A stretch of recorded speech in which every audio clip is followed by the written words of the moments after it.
So I played day 1A of the Broadway main event yesterday, which was a lot of fun, but ultimately a frustrating day, and not least because we only played 5 levels of poker, which brought about a fairly anticlimactic end to 5 hours where my stack hadn't done too much but dribble down, and dribble down it did to 10,100, which I'll take back for the start of day 2 tomorrow. The only upside of all of this, of course, is that my stack isn't great, but relative to the small 200, 400 blinds, there'll still be a reasonable amount of play left in the tournament. Those 5 hours have been frustrating because I hardly hit a flop of note all day. So I'm actually going to do something I haven't done before, which hopefully will be instructive, which is to look at one hand, which might seem a fairly standard hand, but hopefully will be interesting because it just shows that any hand can actually give rise to any amount of thought, and might bring about a pretty strong conclusion that I definitely myself wouldn't imagine at the start of it. Here's the hand. It comes half an hour before the end of play, and is actually only the second time all day I've hit a flop of note. The action's been kind of way too limpy and passive all day. The blinds are 153 with 25 ante, and Chinese guy limps into the gun. I've got ace-jack and make it 1,300. Slightly fishy guy calls behind me, and the Chinese guy calls the 1,000 more.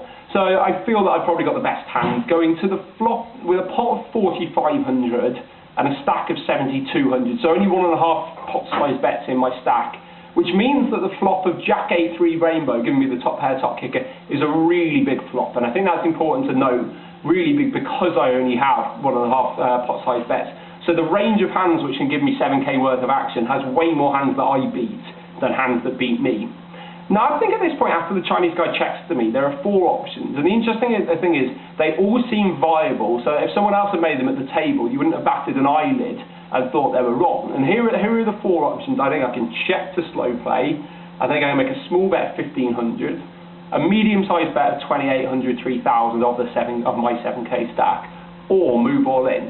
And those, I think, all would look standard at the table if you weren't thinking about it too much. Here's the one that I think is absolutely wrong, and it might seem quite surprising. I think the worst thing to do in this spot is move all in. Why? Because it just cuts down the range of hands that can give you action for 7k. Because it takes out all the hands that can make, not a bluff, but a thin move at you, a move with an 8, or even better, a move with a hand like 6s or 5s, because almost every poker player is way more likely to make the check raise all in with 6s to give you the head than with the hands they should do, with the hands that are best if they're called, like King Queen just for 2 overcards, or Queen 10 for an overcard or gutter. So you have to leave the option open for people to make this kind of thin move, not least because they're going to make it with the wrong type of hands, and hands that will be joined to 2 outs. So we're ruling out immediately the move all in. Check, I think, is probably wrong 3-way because you're giving 2 people free cards, and if the turn comes a King, Queen, 10, 9 or 7, you might well be ahead, but you're never getting 7,000 chips in with very good equity.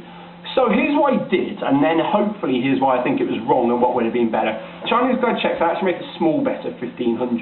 First guy passes, Chinese guy calls, and I think his range is very likely something like an 8, maybe a small pocket pair, 6s, 5s, 4s or something, maybe a weak jack, and the other big possibility, of course, is a straight draw. Turn comes a king. King, I think, is a really interesting card. Why? Because if I didn't have a hand, the king is pretty standard, that it's known as the perfect double barrel card there, and logically that means when I do have the best hand, a king is actually one of the worst cards for me to see. For that reason, I check behind when the Chinese guy checks to me. And it's really interesting because I know that king is a blank. Why? Because the Chinese guy has just got no kings in his range at all. King Jack would have gone in on the flop. King 8 is a really unlikely hand for him to be playing with in the first place. But to him, of course, the king looks like anything but a blank. So it's kind of frustrating that I have to realise at that point I'm probably not getting action from many hands that are behind ace-jack on that turn, which is why I check behind. Something begins to tell me as the river comes that he's got 10-9 for the straight draw. I don't know why, but it kind of just does. Which isn't too bad because I might be able to pick off a bluff, but that possibility disappears when the river comes at 10. And that means it's now incredibly likely that the Chinese guy has some kind of weak pair, either 6s or the 4th pair with 9-8 or the middle pair with 10-9, which is a straight draw turned into a pair. All of which means, of course, he has no need to bluff, which is a bad thing. He checks to me. I realise I'm not getting that much value, so try 1,500 and he tanks and eventually makes the right pass. So, after a flop, which was my second best all day, I only get 1,500 worth of action. And here's why it's wrong. It's wrong because I think one thing on this flop is really likely to happen, and that is, if I bet 1,500, and that is that one guy precisely will call, the turn will come a card where, if he doesn't improve, it's hard for him to give me any action. I'll have to check the turn, and then the river is also going to be difficult for me to get value on. And because if you play the hand through in your mind, that scenario is so likely that you'll only get one street of value. That's why I think the right thing to do is to make sure that that one street is at least a bigger one. And that's why I think the perfect option here is actually to bet 2,800. It gives you much more in your stack and might leave the guy committed if you do get that first street of value, but still leaves open the possibility of allowing someone to make a move, which of course they couldn't do to an all-in bet.